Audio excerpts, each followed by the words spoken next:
Le mariage chrétien. Paul, depuis le départ, il s'adresse à des chrétiens.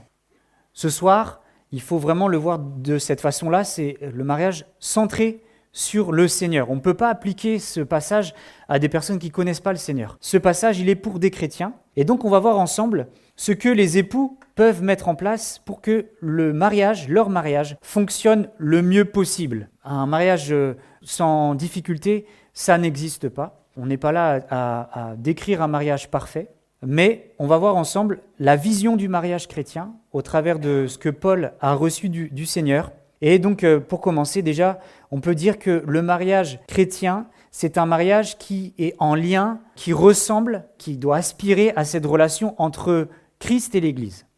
Vous savez que la Bible commence par un mariage, Adam et Ève, et elle se termine par un mariage. C'est l'Église qui va aux noces avec Jésus-Christ. Et donc, Dieu est le Dieu du mariage, Dieu est le Dieu de la famille, et lui-même peut, et il est celui par qui nous confions pour nous expliquer donc le mariage chrétien. Le plan qu'on voit depuis le départ, donc on est maintenant dans cette deuxième grande partie, la vie de l'Église sur terre, donc le côté plus pratique, et nous sommes dans l'avant-dernier point, donc conduite personnelle et relation au sein du foyer. C'est ce que nous allons voir ensemble ce soir.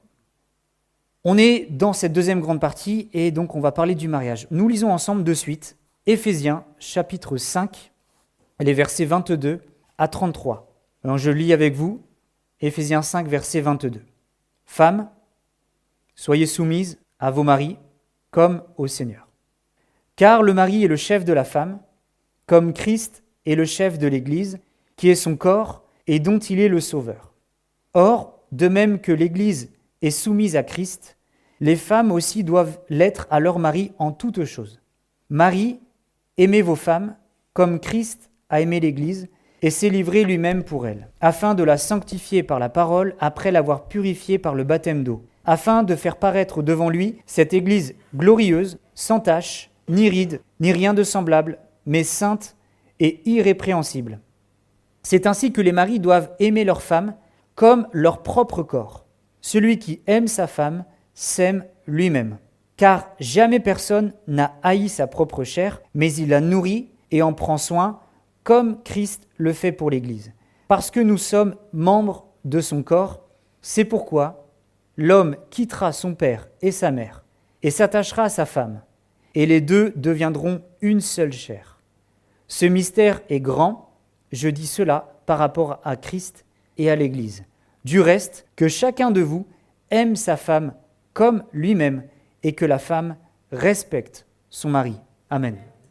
Alors, il s'agit ici du texte le plus long du Nouveau Testament concernant le mariage.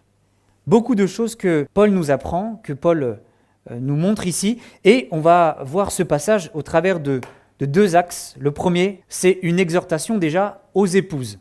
Donc Paul commence à s'adresser aux épouses et puis ensuite il s'adressera aux maris. Exhortation aux épouses. On se rappelle la dernière fois pour ceux qui étaient là et qui ont une bonne mémoire que le verset 21, selon les versions, notamment la version Summer, le verset 21 ne se termine pas par un point mais par une virgule. On peut dire ici que le verset 22, c'est un prolongement du verset 21. Vous vous rappelez que le verset 21, Paul nous dit qu'il faut se soumettre les uns aux autres. Et c'est dans ce même esprit que Paul s'adresse aux femmes en disant ceci, Éphésiens 5, 22, « Femmes, que chacune soit soumise à son mari comme au Seigneur. » Dans la société de l'époque, une société gréco-romaine, les épouses étaient aussi déjà, à l'époque, invitées à se soumettre à leur mari. Mais la soumission de la femme chrétienne et ses sources de motivation n'ont rien à voir avec les coutumes de l'époque. Le verset 22 a de quoi choquer aujourd'hui.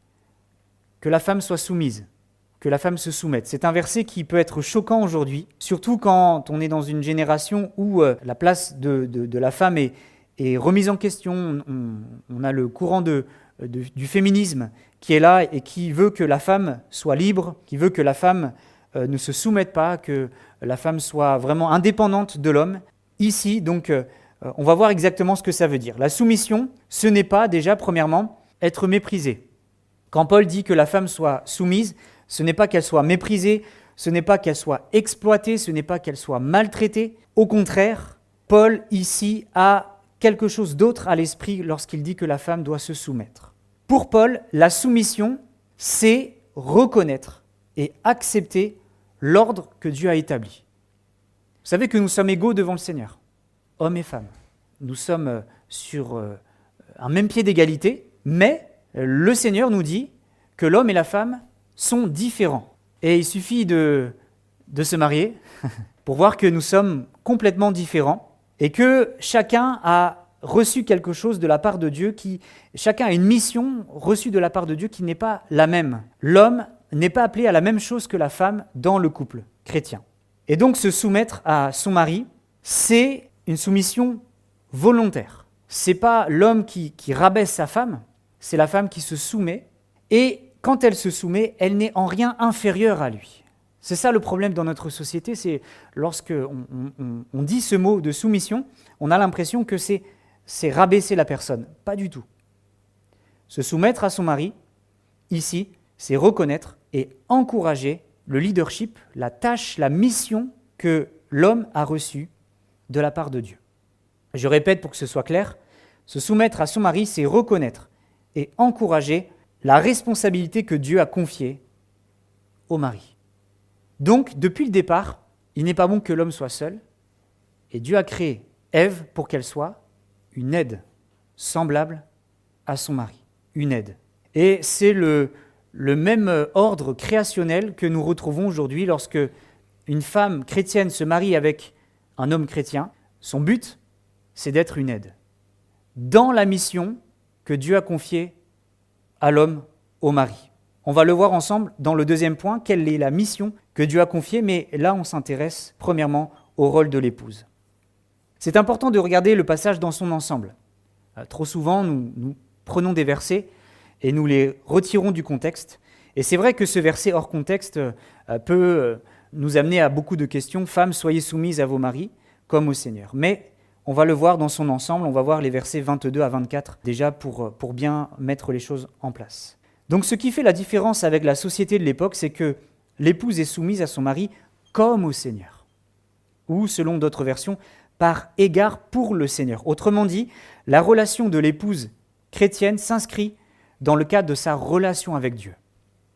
Elle se soumet parce qu'elle est premièrement soumise au Seigneur, parce qu'elle est premièrement sous le regard de Dieu. Elle ne le fait pas premièrement pour son mari, elle le fait premièrement pour le Seigneur, par rapport au Seigneur. C'est l'épouse qui est appelée à se soumettre, on l'a vu. Et quand l'épouse reconnaît et encourage son mari, le leadership de son mari, en réalité, elle honore le Seigneur. Elle obéit au Seigneur, avant toute chose.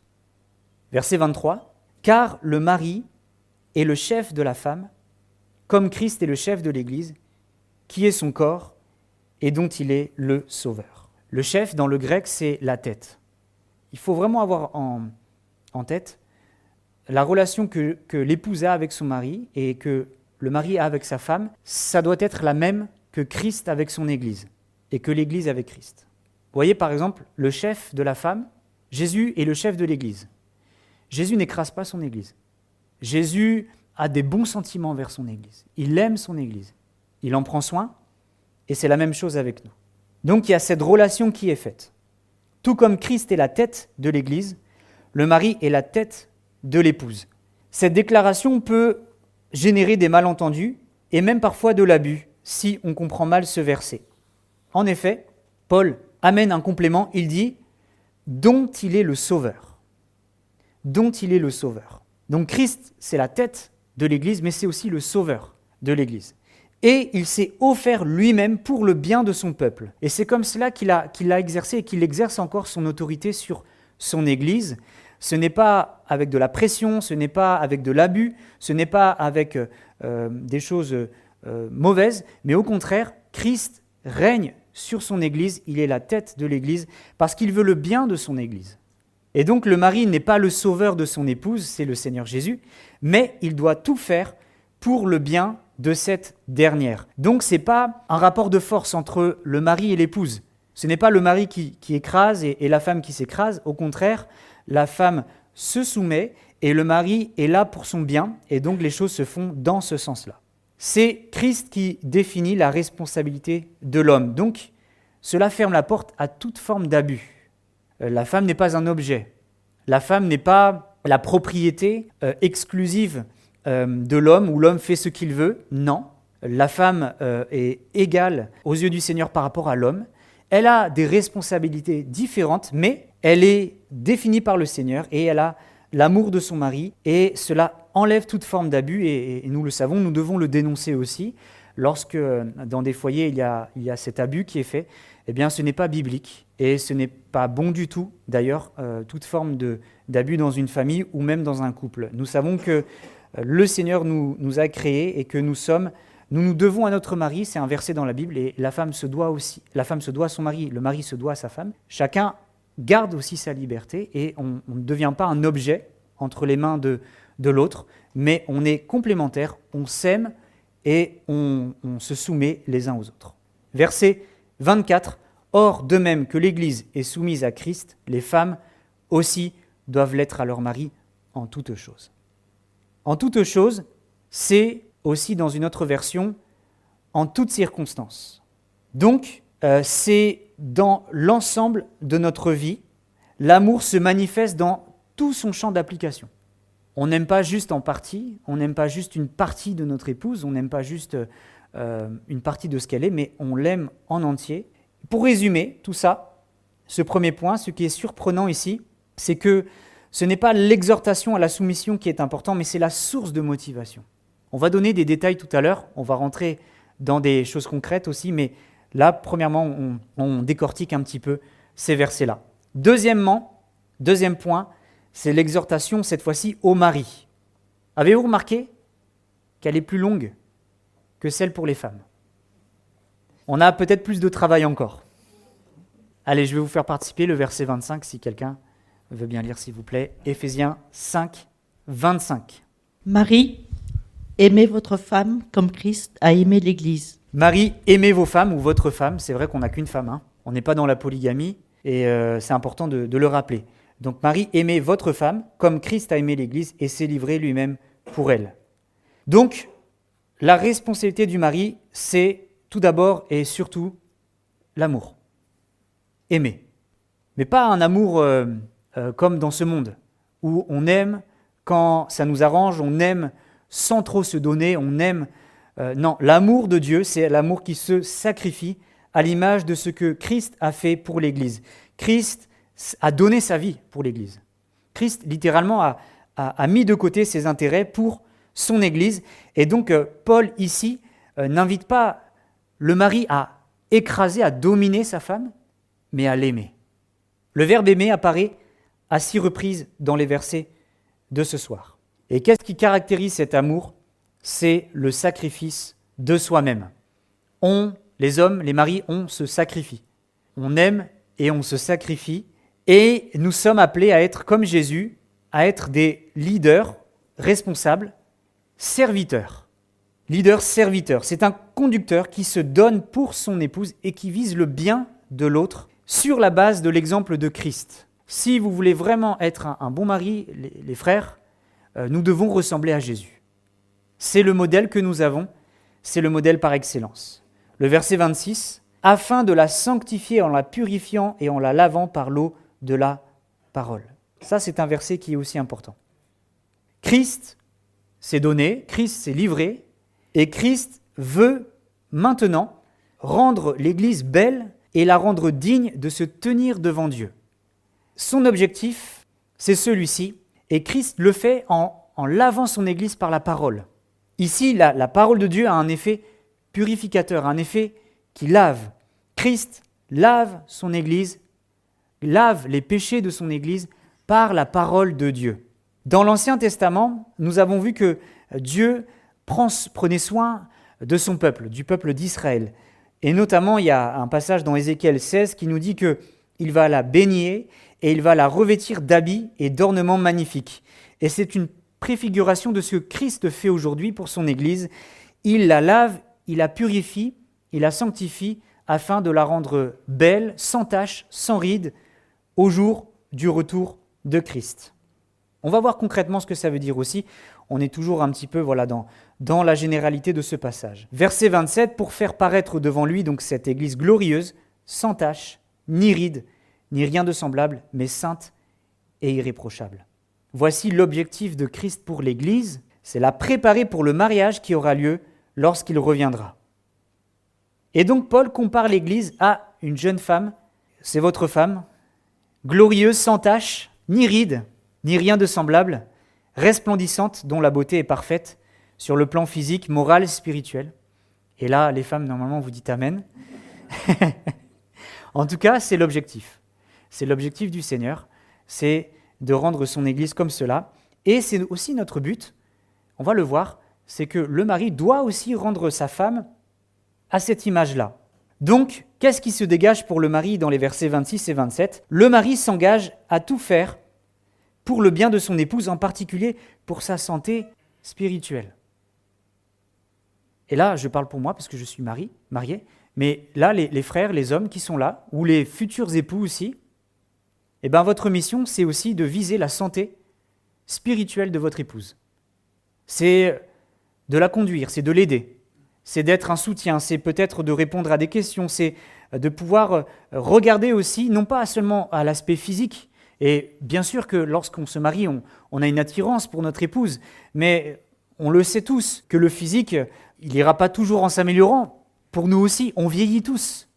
On vieillit tous. Et on n'est pas la même personne qu'on était il y a 10, 15, 20 ans en arrière. Et on ne sera pas la même plus tard. Il y a cet aspect physique qui est là. Et heureusement qu'on ne s'attache pas à notre épouse juste sur le physique. Il y a sur le côté aussi spirituel. Ça, c'est important. Et là, on parle vraiment à des maris qui sont au Seigneur, qui sont chrétiens. Nous devons viser le bien-être et la beauté spirituelle aussi de notre épouse. C'est notre rôle. Et c'est ce que Jésus a fait, et c'est ce que Jésus fait avec son Église. Il a conduit dans une vie sainte, dans une relation riche. C'est ainsi aussi que nous devons comprendre cela ce soir, c'est que nous avons cette responsabilité en tant que père, en tant que chef dans la famille, on va voir ce que ça veut dire aussi, c'est de pouvoir veiller à cela. Paul poursuit, c'est pas terminé. Versets 28 à 30. C'est ainsi que les maris doivent aimer leur femme comme leur propre corps. Celui qui aime sa femme s'aime lui-même, car jamais personne n'a haï sa propre chair, mais il la nourrit et en prend soin, comme Christ le fait pour l'Église, parce que nous sommes membres de son corps. Quels sont les 2 commandements que Jésus nous a donnés, qui sont les plus importants à mettre en pratique dans notre vie ? Est-ce que vous pouvez me les donner ? Les 2. Aimer Dieu et aimer son prochain. À ceux qui sont mariés, qui est votre prochain ? Qui est la personne la plus proche de vous ? C'est votre épouse, c'est votre époux. Et donc, Jésus dira, aime ton prochain comme toi-même. Comme toi-même. Je fais une petite parenthèse, ça me permet de parler de ça. Avant de se marier, il est important de recevoir l'amour de Christ, d'être aussi guéri peut-être de ses blessures. Parce que ce n'est pas le mariage qui va tout arranger. Ce n'est pas le mariage qui va vous combler parfaitement. C'est que le Seigneur qui peut le faire. Mais c'est toujours mieux d'être prêt quand on est marié que de se préparer pendant le mariage.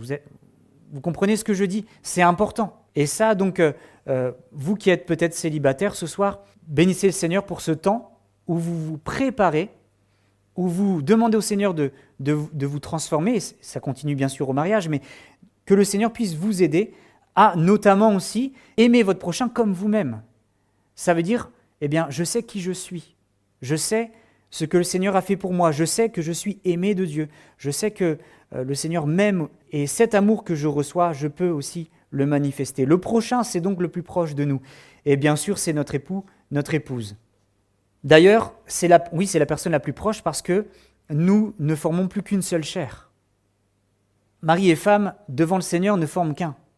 Et c'est la raison pour laquelle, quand il y a séparation, quand il y a divorce dans un couple chrétien, on va dire, c'est toujours un échec.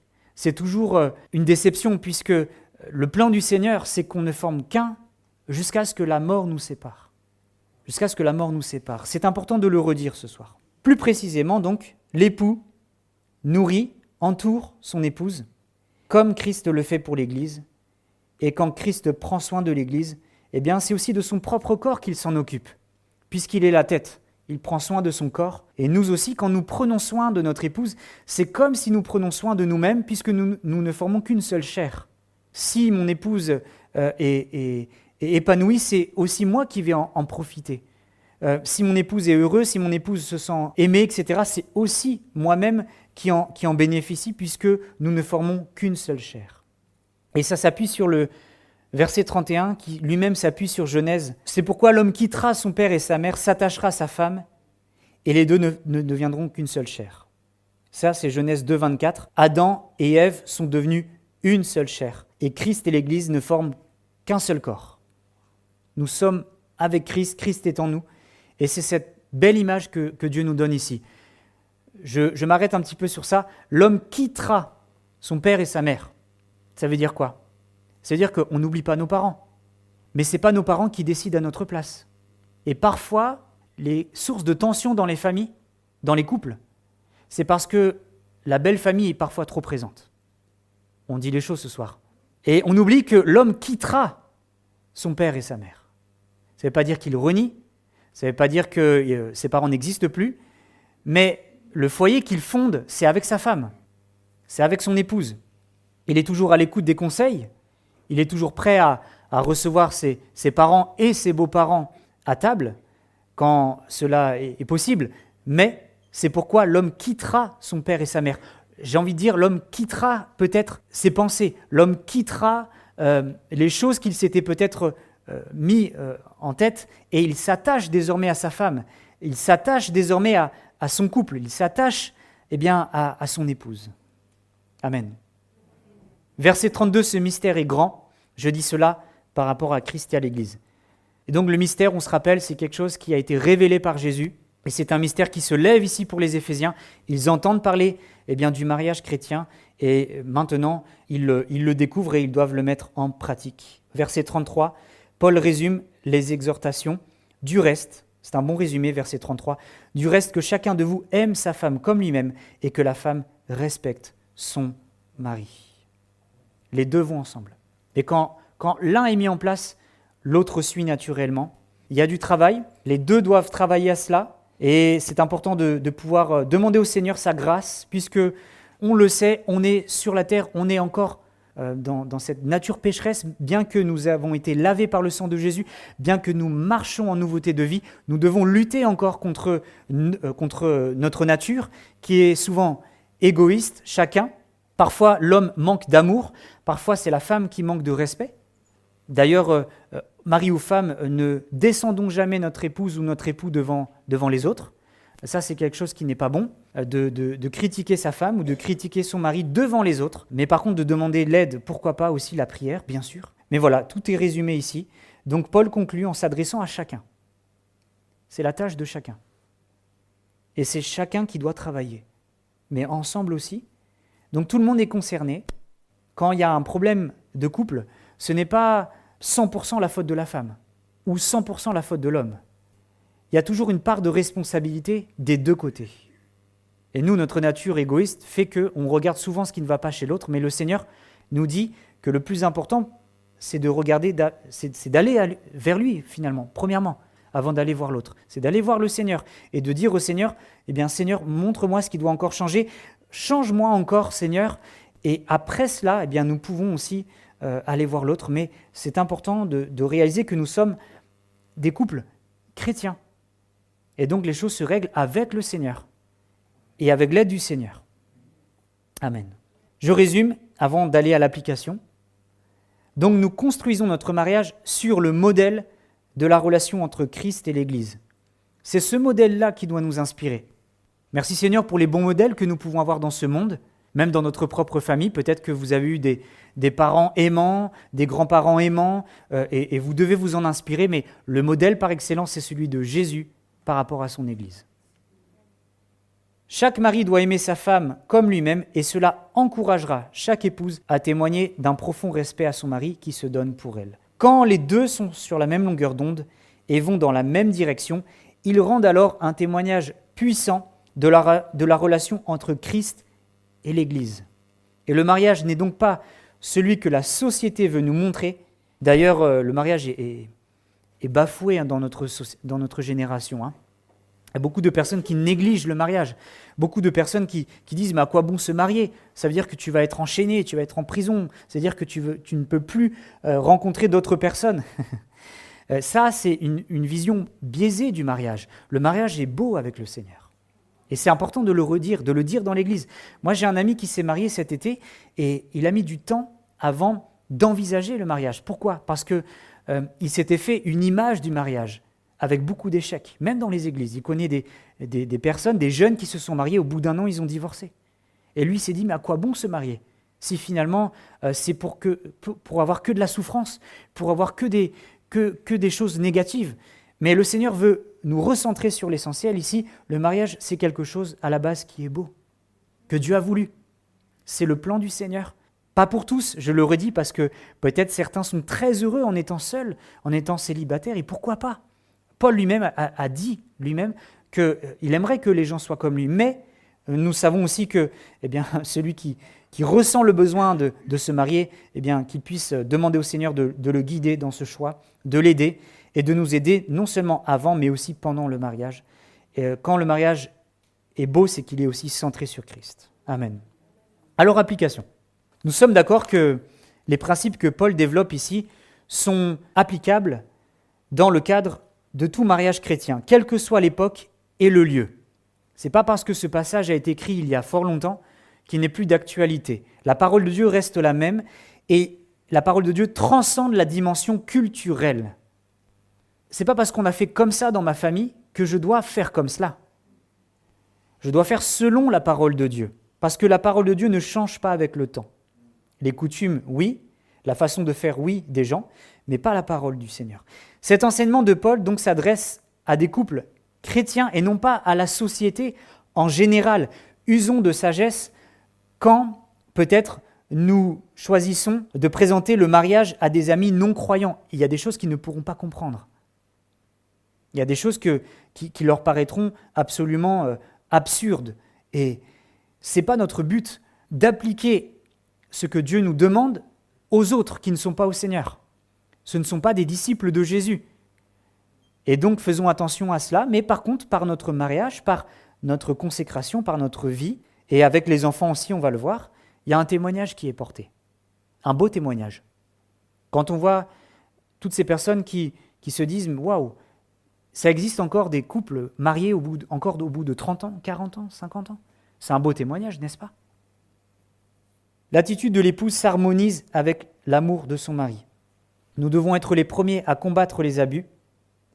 Et il y en a eu dans l'histoire, avec parfois des hommes qui, à coups de versets, comme « Femme, soumets-toi, tu te tais, tu m'écoutes ». Ce n'est pas ça. Et ça, c'est une forme d'abus, mais il y a un respect l'un avec l'autre. Nous devons écouter nos épouses, et les épouses aussi doivent nous écouter. Et le chrétien est invité, c'est le premier dans notre société, à défendre et à respecter la femme. Merci Seigneur, pourquoi pas pour les associations qui défendent les droits des femmes, mais nous devons être, nous les chrétiens, les premiers à montrer l'exemple. Maintenant, attention aux fausses conceptions de la soumission de l'épouse. Être soumise à son mari ne veut pas dire lui accorder la place qui revient à Jésus. Chère femme, votre mari, ce n'est pas Dieu. C'est Christ qui reste l'autorité suprême. Et c'est lui que vous devez aussi consulter. Et c'est lui qui aura la meilleure des réponses, bien que nous devons bien sûr aussi écouter le mari. Mais le mari n'est pas Christ. Deuxièmement, être soumise à son mari ne veut pas dire ne plus réfléchir, se taire, faire taire ses opinions, faire taire ses sentiments, perdre sa personnalité, disparaître. Non, vous restez vous-même.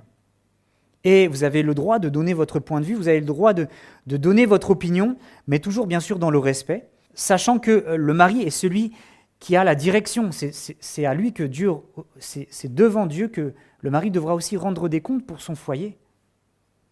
Et c'est lui qui, quand je dis leadership responsable, c'est lui qui est responsable, qui prend la décision aussi finale. Mais en écoutant son épouse, et pas en fonçant tête basse, mais en écoutant. Merci Seigneur, nous devons aussi écouter nos épouses. Être soumise à son mari ne veut pas dire ne jamais le guider ou ne jamais remettre en question ses idées.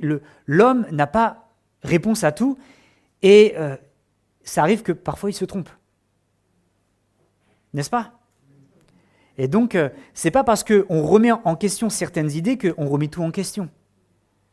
Être soumise à son mari ne veut pas dire faire absolument tout ce que le mari demande.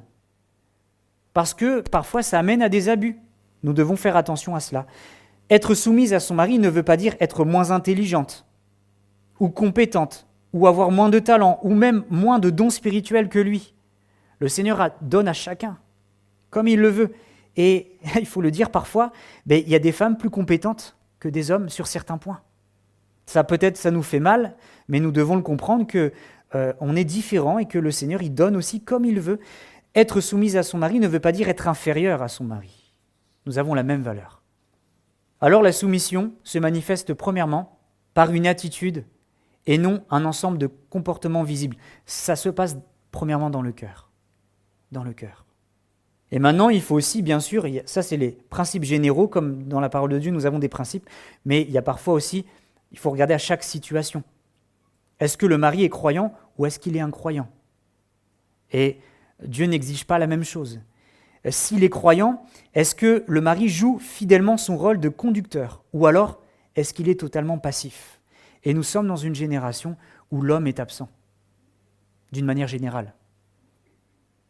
Où sont les maris, où sont les hommes dans les familles ? Et il y a eu un constat dernièrement, vous vous rappelez sûrement, ça fait l'actualité, avec tous ces jeunes qui étaient dans les rues, tous ces jeunes qui dégradaient, tous ces jeunes qui mettaient le feu partout, tous ces jeunes qui étaient finalement errants. Et il y a des questions qui se sont posées à ce moment-là. Où est l'autorité ? Où sont les pères pour reprendre leurs enfants ? Et la plupart du temps, nous le constatons même à Saint-Gaudens, la grande majorité des familles monoparentales avec un parent, c'est la maman qui s'occupe des enfants. Et l'homme est absent.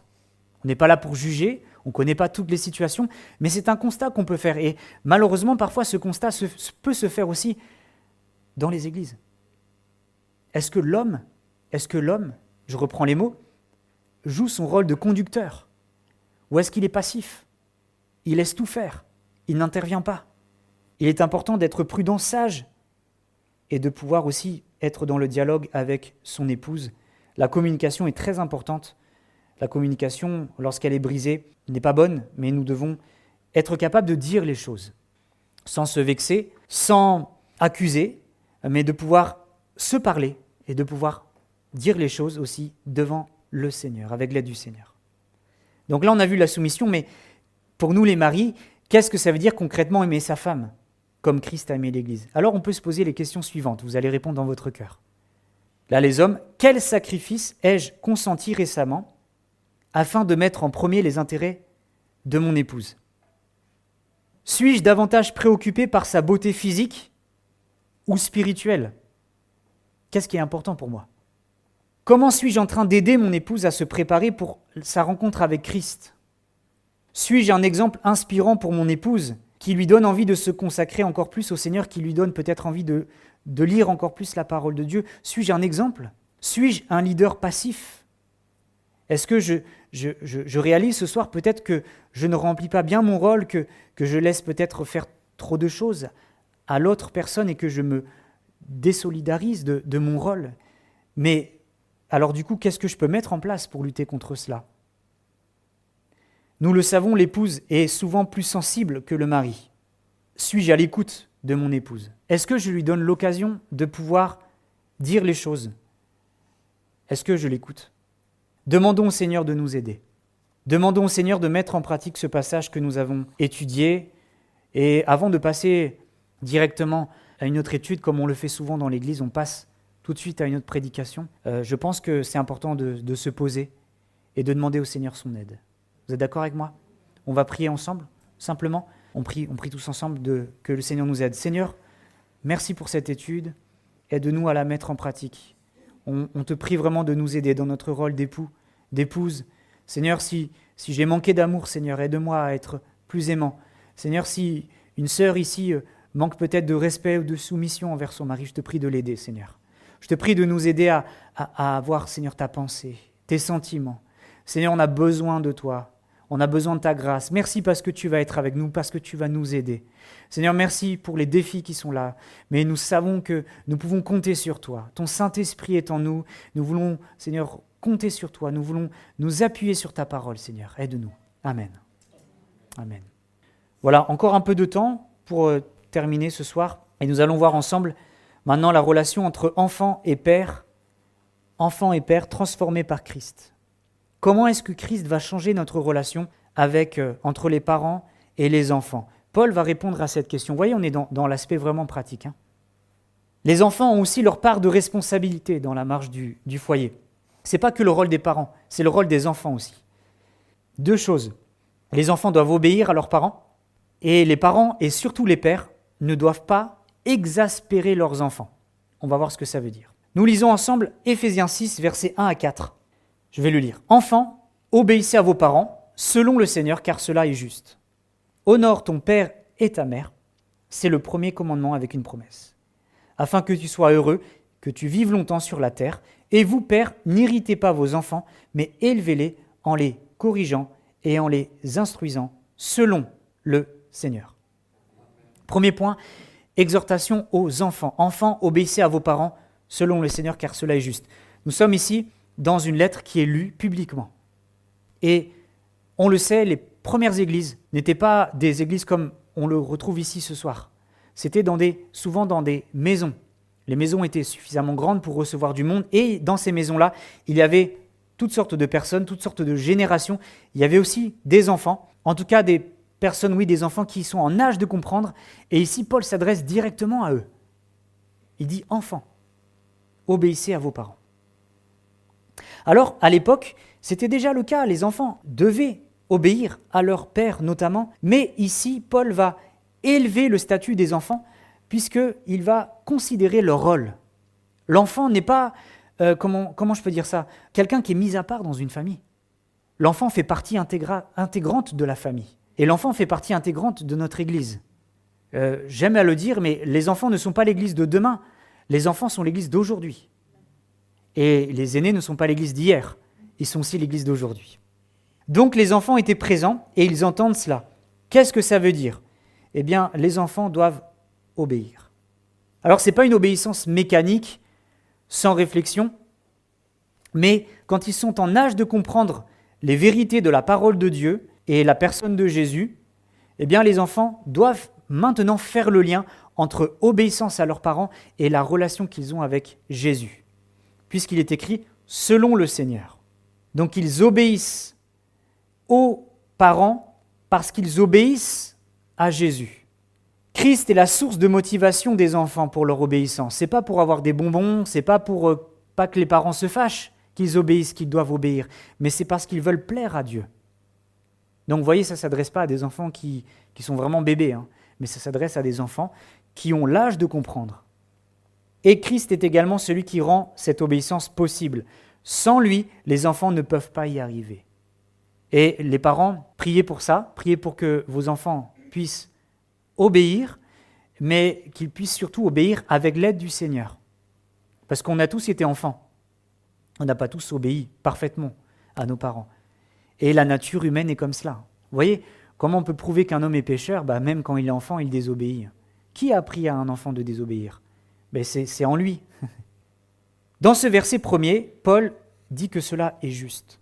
2 choses, c'est juste d'un point de vue biblique, puisque dès l'Ancien Testament, Dieu ordonne à ce que les enfants puissent honorer leurs parents. Et c'est aussi juste dans la société de l'époque, puisque tout le monde trouvait cela juste et raisonnable. Un peu moins aujourd'hui, où nous avons des excès, où l'enfant, parfois dans certaines familles, est roi, c'est lui qui décide de tout. Et il y a même des personnes qui poussent vraiment les choses beaucoup trop loin et qui disent que l'enfant doit être libre de faire ce qu'il veut. Si l'enfant veut monter sur la voiture, il monte sur la voiture. C'est son droit, c'est sa liberté. Et comme ça, il grandira. Vous voyez, je grossis les choses, mais c'est ça. Il y a un enseignement qui est comme ça. C'est le contraire de la parole de Dieu. Versets 2 et 3. « Honore ton père et ta mère, car c'est le premier commandement avec une promesse, afin que tu sois heureux et que tu vives longtemps sur la terre. » Exode 20, verset 12, c'est le 5e commandement, honorer ses parents. C'est plus qu'obéir. Honorer, c'est toute la vie. Obéir, c'est limité dans le temps. Les enfants obéissent à leurs parents aussi longtemps qu'ils sont sous leur responsabilité. Mais, on l'a vu, l'homme quittera son père et sa mère. Donc là, il ne va plus obéir à ses parents. Hein, si maman dit il faut faire la vaisselle, stop, maman, je suis marié maintenant. Mais honorer, ça dure toute la vie. L'Ancien Testament affirme qu'honorer ses parents, c'est quand on est enfant, obéir, et quand on est adulte, eh bien c'est les respecter, par exemple. C'est prendre soin d'eux, quand on le peut, dans la mesure de notre possible. Mais c'est important de réaliser que Dieu regarde aussi à notre relation avec nos parents. Paul ici parle des enfants qui sont à la maison, et il dit qu'il y a une promesse, c'est que l'enfant sera heureux et qu'il vivra longtemps sur la terre.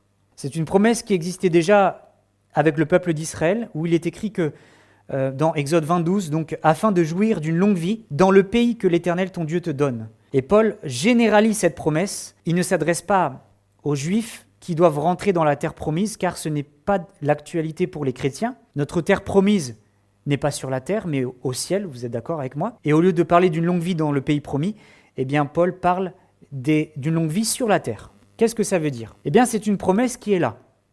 Et là, on peut se dire, mais je ne comprends pas. Pourquoi il y a des enfants qui partent si tôt d'un accident de voiture, d'une maladie? Des enfants chrétiens aussi. Eh bien, dans la parole de Dieu, comme je l'ai dit, c'est un principe général. Dieu ne dit pas absolument que l'enfant qui obéit et qui honore ses parents vivra 120, 130, 150 ans. C'est un principe, par contre, qui est vrai, qui est général. L'enfant qui obéit, eh bien, Dieu le bénit aussi. Dieu le bénit et Dieu peut lui accorder une vie heureuse, parce qu'on sait que lorsque des enfants désobéissent, lorsque des enfants sont en conflit avec leurs parents, ils ne peuvent pas être heureux. Mais quand ils le font, selon le Seigneur, quand ils les respectent, ils jouissent de cette promesse de vivre heureux et de vivre aussi longtemps sur la terre. Exhortation au Père, deuxièmement, la deuxième exhortation de Paul est plus brève. Paul, qui a exhorté les enfants à obéir aux deux parents, s'adresse maintenant spécifiquement au Père. Éphésiens 6, verset 4, « Et vous, Pères, n'irritez pas vos enfants, mais élevez-les en les corrigeant et en les instruisant selon le Seigneur. » Les pères, dans le foyer chrétien, ont la responsabilité de l'éducation de leurs enfants. Même si la mère peut, dans la vie de tous les jours, passer plus de temps avec eux, et c'est souvent le cas. Mais nous sommes responsables, nous avons reçu de Dieu cette responsabilité. Et Dieu demande aux pères, donc, de ne pas provoquer la colère de leurs enfants. En quelque sorte, de ne pas les irriter, de ne pas les exaspérer, et on doit veiller à cela. Alors, on va voir concrètement dans l'application ce que ça veut dire. J'avance. Dans la société de l'époque, le père qui était déjà le chef de famille pouvait facilement abuser de son autorité. Il pouvait, par exemple, exploiter ses enfants. Il pouvait les manipuler, il pouvait abuser de son autorité. Mais Paul nous ramène à quelque chose d'important, c'est que les enfants sont des personnes à part entière, qui doivent être respectées dans la famille. Les enfants sont précieux, vous êtes d'accord? Et nous devons faire attention, nous, pères, à ce que nous puissions les éduquer, les élever selon le Seigneur. C'est une exhortation positive. Élevez-les en les corrigeant et en les instruisant selon le Seigneur. Une autre version dit « élevez-les en les éduquant ». Parce que quand on dit « en les corrigeant », on a l'impression qu'on a en tête, je ne sais pas moi, le fouet, où on doit les corriger, on doit les battre. Attention à cela aussi. Alors, on ne va pas rentrer dans une polémique, on ne va pas rentrer dans un débat, fessé ou pas, ça vous regarde, je ne suis pas là pour dire les choses, mais nous devons faire comme Dieu fait avec nous, nous devons les reprendre quand il le faut. Un enfant qui n'est jamais repris deviendra un adulte, permettez-moi l'expression, déséquilibré. Un enfant qui n'est jamais repris, un enfant où on ne lui a jamais dit non, ça va être très compliqué. Et on le voit. On voit ce que ça donne parfois dans certains comportements. Les pères sont responsables de former les enfants dans un sens large. Ça passe par l'exemple personnel. On apprend des parents, on apprend du père, surtout en le côtoyant, en vivant avec lui, en le regardant. Tel père, tel fils, on va l'imiter. Mais c'est aussi dans des situations concrètes que l'éducation se produit. Un père qui dit à ses enfants, « Allez, ce matin, c'est un jour important, nous allons aller à l'église. Nous allons adorer le Seigneur, nous allons apprendre de la part du Seigneur. C'est une éducation positive, merci Seigneur. Mais un père qui reste à la maison et qui dit « Pas ce matin, on est trop fatigué. Les enfants, regardez un dessin animé si vous voulez. » Je suis désolé de le dire, mais on passe à côté de notre rôle en faisant cela. Qu'est-ce que nous communiquons à nos enfants? C'est très important. Nos enfants sont en formation auprès de nous. Ils nous voient vivre, ils nous observent. Ce sont des éponges. Et ils nous imitent aussi. Des fois, il y a des enfants qui disent des choses, on sait d'où ça vient. Ils ne l'ont pas inventé, ils l'ont entendu. Et ils le répètent. Les pères ont la responsabilité de parler à leurs enfants, de les enseigner, de les conseiller. Et malheureusement, un père qui ne remplit pas ce rôle passe à côté du mandat que Dieu lui a confié. On n'est pas juste des personnes qui avons donné la vie à un enfant. Nous devons l'accompagner, nous devons l'aider, nous devons le conseiller. Et parfois, nous devons l'avertir. Ce n'est pas parce que c'est notre enfant qu'on doit toujours le couvrir, qu'on doit toujours aller dans son sens. Le rôle du père, c'est aussi de dire stop, de dire non, de dire là, c'est pas possible, de l'avertir. Et tout cela est conforme au plan du Seigneur. Donc le père a besoin de puiser auprès de Dieu la formation qu'il transmettra à ses enfants et les paroles de vérité qu'il leur inculquera. C'est lui, c'est Dieu qui nous qualifiera. Sans lui, on sera vite dépassé. Sans lui, ce sera très compliqué. Mais avec le Seigneur, eh bien, il nous permettra de vivre ces choses. Voilà donc le portrait des pères chrétiens que nous propose Paul. Être attentif aux besoins des enfants, être des pédagogues patients. N'irritez pas vos enfants, c'est être patient. Et on en a besoin. Et nous devons vivre nous-mêmes comme des disciples de Christ. Résumé, avec Christ, Jésus-Christ, les enfants et les parents apprennent à se respecter mutuellement. Les enfants obéissent à leurs parents et les honorent, et les pères respectent leurs enfants en veillant à ne pas les exaspérer et en prenant soin d'eux. Alors j'arrive dans mon point pratique maintenant. Premièrement, dans l'application, nous devons inculquer l'obéissance à nos enfants. De nos jours, l'expression d'obéir aux parents semble étrange et même d'une autre époque. Pourtant, ce principe reste valable encore aujourd'hui et jusqu'au retour de Jésus. C'est une clé biblique offerte aux familles qui sont en quête de repères. Nous devons faire la différence dans une société qui part de travers, qui fait des mauvais choix. Vous voyez, par exemple, avant, le professeur avait une autorité. Le professeur pouvait punir un élève, l'élève rentrait chez lui, il était encore puni par les parents. Aujourd'hui, le professeur punit un élève, l'élève le dit à ses parents, les parents reviennent voir l'élève, reviennent voir le prof et lui disent « Pourquoi vous avez puni mon fils ?» C'est tout à l'envers. Que Dieu nous aide à ne pas emprunter la mentalité de ce monde. Et c'est ça aussi vivre avec le Seigneur, porter sa croix, c'est faire des choix, c'est vivre selon la parole de Dieu, et on sait qu'on sera peut-être moqué en tant que parents. On sera peut-être pointé du doigt, on sera peut-être vu comme des personnes vivant au Moyen-Âge, mais ce qui compte, c'est de suivre ce que le Seigneur veut, parce qu'on sait que c'est ce qu'il y a de mieux pour nous, pour nos familles et pour notre Église. Donc, nous avons la responsabilité d'inculquer l'obéissance. L'obéissance, ça s'apprend. Et nous devons apprendre, nous devons patienter. Et souvent, nous les parents, nous sommes parfois, je l'ai noté, dans des négociations interminables. On lâche un peu et on essaie de pas trop confronter nos enfants, on veut un peu être en paix, alors du coup, ok, il n'y a pas de problème, et on lâche prise, et au fur et à mesure qu'on lâche, l'enfant, lui, n'a pas de cadre, et du coup se permet des choses, et nous devons être là, même si ça nous coûte, même si ça ne nous fait pas plaisir parfois de voir nos enfants pleurer, c'est pour leur bien que nous le faisons. Comme Dieu d'ailleurs, heureusement que Dieu est comme ça avec nous. Parfois il y a le laisser aller, parfois on choisit la facilité. C'est pas bien pour l'enfant. Je dis pas que des fois on est fatigué, etc. Il n'y a pas de problème avec ça et je suis vraiment pas en train d'accuser qui que ce soit, mais attention au laisser aller, attention à l'enfant roi qui est un dysfonctionnement présent dans beaucoup de familles aujourd'hui où nous retrouvons cela. Moi je l'ai vu dans des colos. Peut-être certains travaillent auprès des enfants. Et vous voyez que parfois, quand vous dites non à un enfant, il se braque et c'est très compliqué. C'est très compliqué. Donc l'obéissance, ça s'apprend et nous avons besoin du Seigneur, une fois de plus. Pourquoi l'obéissance aux parents serait à mettre de côté, sachant que nous devons nous-mêmes obéir à notre Père? Alors comment nous provoquons parfois la colère de nos enfants? J'ai pris des exemples concrets. Comment on peut irriter parfois nos enfants? des excès de colère de la part du père ou de la mère. C'est pas bon pour l'enfant, bien sûr. Le mauvais exemple donné par le père qui ne pratique pas ce qu'il dit. Des paroles blessantes.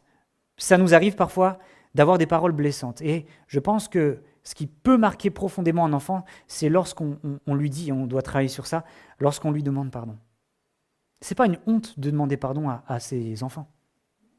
On ne s'écrase pas quand on le fait, on montre justement, on a un exemple concret là, de papa ou de maman qui s'est trompé et qui simplement le reconnaît. Un manque de communication entre les parents et les enfants. C'est important de pouvoir vivre cette communication. Le favoritisme ou la comparaison des enfants entre eux. Ah, ton frère à son âge, il faisait déjà, ou ta sœur, elle faisait déjà ça, et toi, t'es qu'un gros bébé, etc. Oui, ça marque les enfants. Et ils se comparent après entre frères et sœurs dans la famille. Et c'est pas bon. Et parfois, on le retrouve, des blessures dans le cœur des adultes. Même dans des couples, parfois on se rend compte que le problème est plus profond. Le problème remonte à l'enfance. Ou peut-être le mari, l'homme, a été rabaissé.